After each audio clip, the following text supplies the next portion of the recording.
Assalamualaikum warahmatullahi wabarakatuh.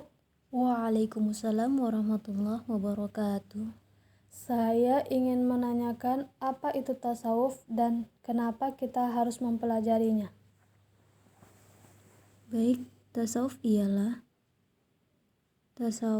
adalah ilmu untuk mengetahui bagaimana cara menyucikan jiwa, menjernihkan akhlak, membangun zahir dan batin untuk memperoleh kebahagiaan yang abadi.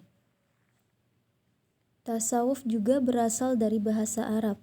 Akar katanya tasawwafa yatasawwafu tasawufan. Artinya adalah melakukan kegiatan menyucikan. Apa yang disucikan? Yang disucikan adalah hati manusia. Kenapa hati harus disucikan? Pertama, hati itu harta yang paling berharganya manusia. Karena hati itu adalah tempat tajallinya Allah Subhanahu wa ta'ala.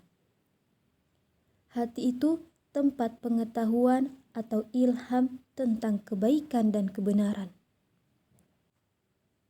Di dalam suatu hadis qudsi, Allah Subhanahu wa ta'ala mengatakan, langit dan bumi tidak akan mampu menampungku. Kata Allah, yang mampu menampungku adalah hati manusia atau hati orang mukmin. Jadi di dalam hati kita itu ada tajallinya Allah Subhanahu wa ta'ala. Tentu kalau Allah Subhanahu wa ta'ala dalam martabat yang paling tinggi, dia ghaibul ghuyub, tentu tidak bisa dipahami, tidak terbatas, mutlak, tentu tidak ada yang mampu menampungnya. Yang ditampung oleh hati kita sesuai dengan hadis qudsi itu. Manifestasi atau pengejuantahan Allah Subhanahu wa ta'ala semacam pantulannya, cerminannya, bayangannya, sesuai dengan kemampuan hati manusia untuk menampungnya. Jadi, di dalam hati manusia itu ada tajallinya atau manifestasinya Allah Subhanahu wa ta'ala. Karena itu, harus kita pelihara supaya hati ini bersih dan kita terus mempunyai akses terhadap cahaya bimbingan Allah Subhanahu wa ta'ala. Karena kalau sampai hati kita kotor, apalagi hitam legam, maka kita akan sulit mengakses atau bahkan akan terputus akses kita kepada Allah Subhanahu wa ta'ala.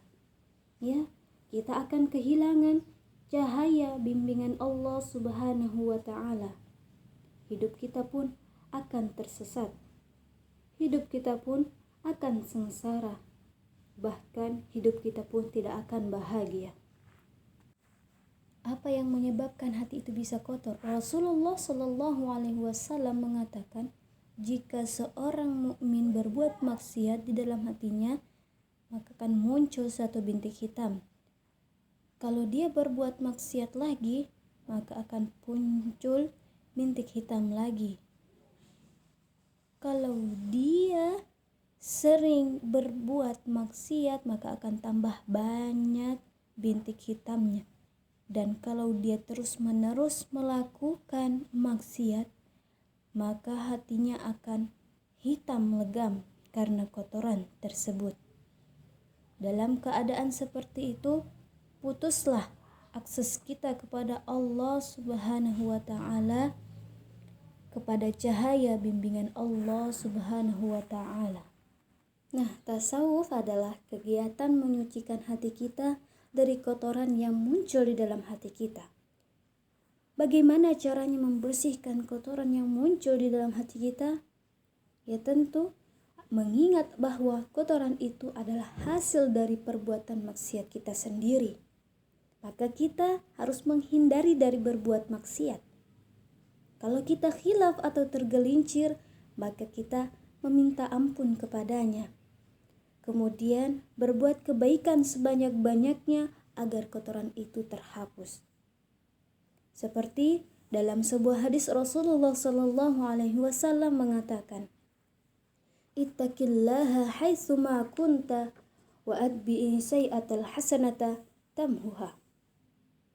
Selalu sadarlah bahwa Allah Subhanahu wa taala itu selalu mengawasi kita, menilai kita, sehingga mengupayakan terus berbuat baik dan menghindarkan diri dari perbuatan maksiat.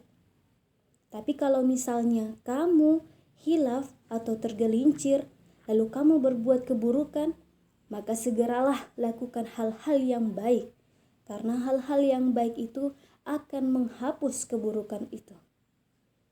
Nah, jadi kalau diringkas lagi, kegiatan bertasawuf itu selalu ingat bahwa Allah Subhanahu wa taala selalu mengawasi kita. Itu namanya muraqabah. Lalu berupaya sedapat mungkin untuk menaklukkan hati kita lewat mujahadah dan riyadhah, supaya kita benar-benar atau betul-betul sedapat mungkin tidak berbuat maksiat. Tapi kalau misalnya kita sampai khilaf dan tergelincir, maka kita harus memperbanyak perbuatan baik supaya bintik hitam dalam hati kita terhapus. Dengan begitu, hati kita bisa kita pelihara supaya tetap bersih. Dan kalau hati kita bersih, insya Allah kita akan terus memiliki akses terhadap cahaya bimbingan Allah Subhanahu wa taala. Dan dengan cara itu hidup kita akan lurus, kita akan tahu jalan